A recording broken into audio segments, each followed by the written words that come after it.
ಹರೇ ಕೃಷ್ಣ, ಹರೇ ಶ್ರೀನಿವಾಸ. ಅಧ್ಯಾತ್ಮ ಬಂಧುಗಳೇ, ಫಾಲ್ಗುಣ ಮಾಸದ ಶುಕ್ಲ ಪಕ್ಷದ ಪೂರ್ಣಿಮೆ 2026 ಮಾರ್ಚ್ ತಿಂಗಳ 3ನೇ ತಾರೀಕಿನಂದು ಖಗ್ರಾಸ ಗ್ರಸ್ತೋದಯ ಚಂದ್ರಗ್ರಹಣ ಸಂಭವಿಸಲಿದೆ. ಈ ಚಂದ್ರಗ್ರಹಣವು ಭಾರತದಾದ್ಯಂತ ಗೋಚರಿಸಲಿದೆ. ಆದರೆ ಚಂದ್ರೋದಯಕ್ಕಿಂತ ಪೂರ್ವದಲ್ಲೇ ಗ್ರಹಣ ಸಂಭವಿಸುವುದರಿಂದ ಗ್ರಹಣದ ಹೆಚ್ಚಿನ ಭಾಗ ಉದಯಕ್ಕಿಂತ ಮೊದಲೇ ಆಗುವುದರಿಂದ ಉದಯದ ಹೊತ್ತಿನಲ್ಲಿ ಗ್ರಹಣವು ಸ್ವಲ್ಪ ಮಾತ್ರ ಸಮಯ ಗೋಚರವಾಗುವುದರಿಂದ ಇದು ಖಗ್ರಾಸ ಗ್ರಸ್ತೋದಯ ಚಂದ್ರಗ್ರಹಣ ಆಗಿದೆ. ವಿಶ್ವದ ಅನೇಕ ದೇಶಗಳಲ್ಲಿಯೂ ಕೂಡ ಇದು ತೋರುತ್ತದೆ.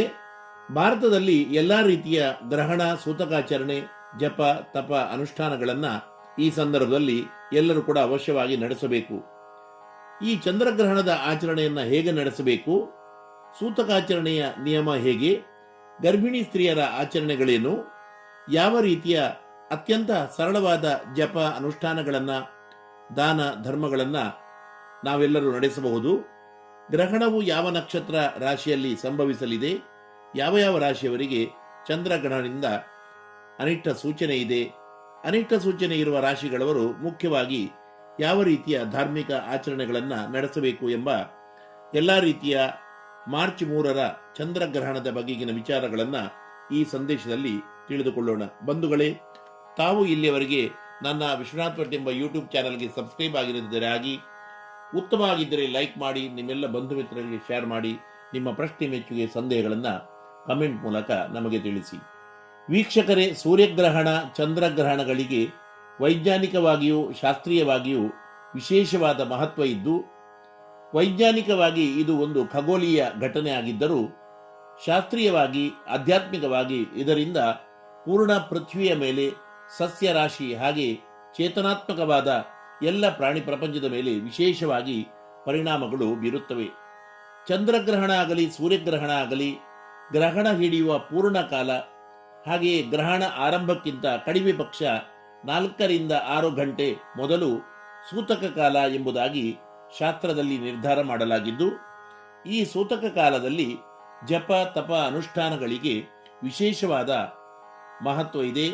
ಈ ವಿಶೇಷ ಪುಣ್ಯಕಾಲ ಆಗಿದ್ದು, ಪ್ರತಿಯೊಬ್ಬ ಮನುಷ್ಯನು ಕೂಡ ಈ ಸಂದರ್ಭದಲ್ಲಿ ಈ ಪುಣ್ಯಕಾಲವನ್ನು ಹಾಳು ಮಾಡದೆ ಧರ್ಮಾಚರಣೆಯನ್ನ ವಿಶೇಷವಾಗಿ ನಡೆಸಬೇಕು, ಈ ಸಮಯವನ್ನು ಸಾರ್ಥಕಗೊಳಿಸಬೇಕು ಎಂದು ಶಾಸ್ತ್ರಗಳು ಸಾರಿವೆ.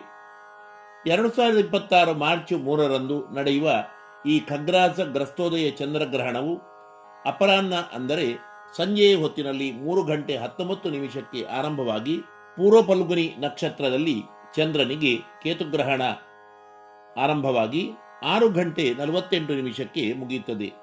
ಈ ಪೂರ್ವ ಫಲ್ಗುನಿ ನಕ್ಷತ್ರಕ್ಕೆ ಉಪ ನಕ್ಷತ್ರ ಎಂದು ಕೂಡ ಕರೆಯುತ್ತಾರೆ. ಪೂರ್ವ ಫಲ್ಗುನಿ ನಕ್ಷತ್ರ ಸಿಂಹರಾಶಿಯಲ್ಲಿ ಗ್ರಹಣ ಸಂಭವಿಸುವುದರಿಂದ ಸಿಂಹರಾಶಿಯವರಿಗೆ ವಿಶೇಷ ಅನಿಷ್ಟ ಸೂಚನೆ ಇದೆ. ಅದು ಮಾತ್ರ ಅಲ್ಲದೆ ಗ್ರಹಣ ಸಂಭವಿಸುವ ದ್ವಿತೀಯ, ಷಷ್ಠ, ಅಷ್ಟಮ ರಾಶಿಗಳವರೆಗೂ ಕೂಡ ಅನಿಷ್ಟ ಸೂಚನೆ ಇರುವುದರಿಂದ ಈ ಗ್ರಹಣದಿಂದ ದ್ವಿತೀಯ ರಾಶಿ ಅಂದರೆ ಕನ್ಯಾ ರಾಶಿಯವರೆಗೂ, ಷಷ್ಠ ರಾಶಿ ಅಂದರೆ ಸಿಂಹರಾಶಿಗಿಂತ 6ನೇ ರಾಶಿ ಮಕರ ರಾಶಿಯವರೆಗೂ, ಸಿಂಹರಾಶಿಗಿಂತ 8ನೇ ಮನೆ ಅಷ್ಟಮ ರಾಶಿಯಾದ ಮೀನರಾಶಿಯವರೆಗೂ ಕೂಡ ಅನಿಷ್ಟ ಸೂಚನೆ ಇದೆ. ಪಂಚಾಂಗಗಳಲ್ಲಿ ಹಗಲು ಭೋಜನವೇ ನಿಷಿದ್ಧ ಎಂದಿದ್ದರೂ ಗ್ರಹಣ ಶುರು ಆಗುವುದಕ್ಕಿಂತ ಮೊದಲು ಅಂದರೆ ಕಡೆ ಪಕ್ಷ ಬೆಳಿಗ್ಗೆ 10 ಗಂಟೆ 11 ಗಂಟೆ ಒಳಗಡೆ ಭೋಜನಾದಿಗಳನ್ನು ಎಲ್ಲರೂ ಮುಗಿಸಿ ಎಲ್ಲ ಅಡಿಗೆ ಪಾತ್ರೆ ಪರಡಿಗಳನ್ನು, ಅದರಲ್ಲಿರುವ ಎಲ್ಲ ಆಹಾರ ಪದಾರ್ಥಗಳನ್ನು ಕೂಡ ಖಾಲಿ ಮಾಡಿ ಸಂಪೂರ್ಣವಾಗಿ ಅಡಿಗೆ ಮನೆಯನ್ನು ಶುದ್ಧಗೊಳಿಸಬೇಕು. ಸಂಜೆ ಗ್ರಹಣ ಕಾಲ ಸಂಪೂರ್ಣ ಮುಗಿಯುವವರೆಗೆ ಅಡಿಗೆ ಮಾಡುವುದಾಗಲಿ, ಯಾವುದೇ ಆಹಾರ ಪದಾರ್ಥಗಳ ಸ್ವೀಕಾರ ಮಾಡುವುದಾಗಲಿ ಮಾಡಬಾರದು. ಆದರೆ ಮಕ್ಕಳು, ವೃದ್ಧರು, ರೋಗಿಗಳಿಗೆ ಆಹಾರ ವಸ್ತುಗಳು ಅತ್ಯವಶ್ಯಕ ಆಗಿದ್ದರೆ ಅವರು ಸ್ವಲ್ಪ ಲಘು ಪದಾರ್ಥಗಳನ್ನು ಗ್ರಹಣಕ್ಕಿಂತ ಮೊದಲು ಸ್ವೀಕರಿಸಬಹುದಾಗಿದೆ. ಇನ್ನು ಮುಖ್ಯವಾಗಿ ಗರ್ಭಿಣಿ ಸ್ತ್ರೀಯರು ಆ ದಿವಸ ಪೂರ್ಣ ಮನೆ ಒಳಗಡೆ ಇದ್ದು ಹೊರಗಡೆ ಹೋಗದೆ ಆಹಾರ ಪದಾರ್ಥಗಳನ್ನು ಕೂಡ ನಿಯಂತ್ರಣದಲ್ಲಿ ಇಟ್ಟುಕೊಂಡು ವಿಶೇಷವಾಗಿ ದೇವರ ಪ್ರಾರ್ಥನೆ, ಗೊತ್ತಿದ್ದ ಜಪ ತಪ ಅನುಷ್ಠಾನಗಳನ್ನು ನಡೆಸುತ್ತಾ ಇದ್ದರೆ ವಿಶೇಷ ಯಶಸ್ಸು ಪ್ರಾಪ್ತಿಯಾಗುತ್ತದೆ. ಅನಿಷ್ಟ ಸೂಚನೆ ಇರುವ ರಾಶಿಗಳಾದ ಸಿಂಹ, ಕನ್ಯಾ, ಮಕರ, ಮೀನರಾಶಿಯವರು ವಿಶೇಷವಾಗಿ ಗ್ರಹಣ ಕಾಲದ ಅರಿಷ್ಟ ದೋಷಗಳನ್ನು ನಿವಾರಿಸಿಕೊಳ್ಳಲು ಗ್ರಹಣ ಶಾಂತಿ, ದಾನ, ಧರ್ಮ, ಪುಣ್ಯ ಕರ್ಮಾಚರಣೆಗಳನ್ನು ಅವಶ್ಯ ನಡೆಸಬೇಕು. ಪ್ರತಿಯೊಬ್ಬ ಹಿಂದೂ ಸನಾತನ ಧರ್ಮದಲ್ಲಿ ಆಸಕ್ತಿ ಇರುವವರು ಚಂದ್ರಗ್ರಹಣ ಪ್ರಾರಂಭ ಕಾಲದ ಸಮಯದಲ್ಲಿ ಸ್ನಾನ ಮಾಡಿಕೊಂಡು ಶುಚಿರ್ಭೂತರಾಗಿ ಗೊತ್ತಿದ್ದ ಜಪವನ್ನು, ವಿಶೇಷವಾಗಿ ಇಷ್ಟದೇವರ, ಕುಲದೇವರ ಪ್ರಾರ್ಥನೆ, ಧ್ಯಾನ ಶ್ಲೋಕಗಳನ್ನು ಪಠಿಸಬಹುದಾಗಿದೆ. ಬೆಳಿಗ್ಗೆ ಬೇಗನೆ ಆ ದಿವಸ ಪೂಜೆ ಎಲ್ಲ ಮುಗಿಸಿ ದೇವರ ಮಂಟಪ ಅಥವಾ ಗರ್ಭಗೃಹವನ್ನು ಬಾಗಿಲು ಹಾಕಿ ವಸ್ತ್ರಗಳಿಂದ ಮುಚ್ಚಿ ದರ್ಭೆ ಅಥವಾ ತುಳಸಿ ದಳಗಳನ್ನು ಎಲ್ಲ ಪದಾರ್ಥಗಳ ಮೇಲೆ ಇಡಬೇಕು. ಗ್ರಹಣ ಕಾಲದ ಸಮಯದಲ್ಲಿ ದೀಪವನ್ನು ಬೆಳಗಬೇಕು. ದೀಪಕ್ಕಾಗಿ ಕಾಲು ದೀಪ ಸ್ತಂಭವನ್ನು ಮೊದಲೇ ದೇವರ ಮನೆಯಿಂದ ಹೊರಗೆ ಇಟ್ಟುಕೊಂಡು ಗ್ರಹಣ ಸ್ಪರ್ಶ ಆದ ಕೂಡಲೇ ಸ್ನಾನ ಮಾಡಿ ದೇವರ ಕೋಣೆ ಮುಂದೆ ಶುದ್ಧ ಎಳ್ಳೆಣ್ಣೆಯ ದೀಪವನ್ನು ಹಚ್ಚಿಡಬೇಕು. ಗ್ರಹಣ ಕಾಲದ ದೋಷ ನಿವಾರಣೆಗಾಗಿ ಅತ್ಯಂತ ಸರಳವಾದ ಉಪಾಯ ಏನೆಂದರೆ, ಒಂದು ಸೇರು ಹುರುಳಿಯನ್ನ ವರ್ಣದ 1/4 ಮೀಟರ್ನ ಬಟ್ಟೆಯಲ್ಲಿ ಕಟ್ಟಿಕೊಂಡು, ಹಾಗೆಯೇ ಒಂದು ಸೇರು ಬೆಳ್ತಿಗೆ ಅಕ್ಕಿಯನ್ನ 1/4 ಮೀಟರು ಬಿಳಿ ಬಟ್ಟೆಯಲ್ಲಿ ಕಟ್ಟಿಕೊಂಡು, ಈ 2 ಬಟ್ಟೆಯ ಗಂಟುಗಳನ್ನು ಗ್ರಹಣದ ಸಂದರ್ಭದಲ್ಲಿ ದೇವರ ಮನೆಯ ಮುಂದೆ ಇಟ್ಟು, ಮರುದಿವಸ ಮನೆಯ ಸದಸ್ಯರಿಗೆ ಎಲ್ಲರಿಗೂ ಕೂಡ ತಲೆಗೆ 3 ಸುತ್ತು ಈ 2 ಗಂಟುಗಳನ್ನು ನೇವಳಿಸಿ ದುರ್ಗಾ ಮಂದಿರಕ್ಕೆ ಅಥವಾ ನವಗ್ರಹ ದೇವಸ್ಥಾನಕ್ಕೋ ಹನುಮಂತ ದೇವರ ದೇವಸ್ಥಾನಕ್ಕೋ ಇದನ್ನು ಕೊಂಡು ಹೋಗಿ ಅದರಲ್ಲಿ ಯಥಾಶಕ್ತಿ ಹಣವನ್ನು ಇಟ್ಟು ದಾನ ಮಾಡಿ ಯಥಾಶಕ್ತಿ ದೇವರ ಸೇವೆ ಮಾಡಿಸಿ ಬರಬೇಕು. ಬಂಧುಗಳೇ, ವಿಶೇಷ ಪುಣ್ಯ ಕರ್ಮಾಚರಣೆಗಳಿಗಾಗಿ ಪ್ರಕೃತಿ ಮತ್ತು ಭಗವಂತ ಕಲ್ಪಿಸಿದ ಈ ಪುಣ್ಯ ಸಮಯವನ್ನು ಯಾರೂ ಕೂಡ ಹಾಳು ಮಾಡಿಕೊಳ್ಳದೆ ಸಾರ್ಥಕಪಡಿಸಿಕೊಳ್ಳಬೇಕು.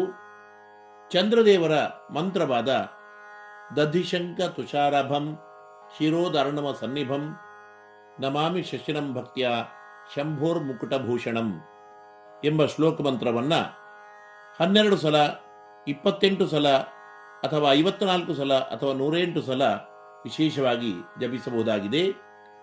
ಚಂದ್ರ ಕೇತುಗ್ರಹಣ ಆಗಿರುವುದರಿಂದ ಕೇತುಗ್ರಹದ ಧ್ಯಾನ ಮಂತ್ರ ಪಾಲಾಶ ಧೂಮ್ರ ಸಂಕಾಶಂ ತಾರಕಾಗ್ರಹ ತಾರಕಂ ರೌದ್ರಂ ರೌದ್ರಾತ್ಮಕಂ ಘೋರಂ ತಂ ಕೇತುಂ ಪ್ರಣಮಾಮ್ಯಹಂ ಎಂಬುದಾಗಿ ಈ ಕೇತು ಮಂತ್ರವನ್ನು ಕೂಡ 12, 24, 28, 54, 108 ಸಲ ಯಥಾಶಕ್ತಿ ಹೇಳಬಹುದಾಗಿದೆ. ಹೀಗೆ ಈ ಚಂದ್ರ ಕೇತುಗ್ರಹಣದ ವಿಶೇಷ ಸಂದರ್ಭದಲ್ಲಿ ಭಗವಂತನ ವಿಶೇಷ ಪ್ರಾರ್ಥನೆ ಧ್ಯಾನದಿಂದ ಪುಣ್ಯವಂತರಾಗಿ ಎನ್ನುತ್ತಾ ನನ್ನ ಮಾತನ್ನು ಮುಗಿಸುತ್ತೇನೆ. ಜೀವೇಮ ಶರದ ಶತಂ, ಜೀವೇಮ ಶರದ ಶತಂ.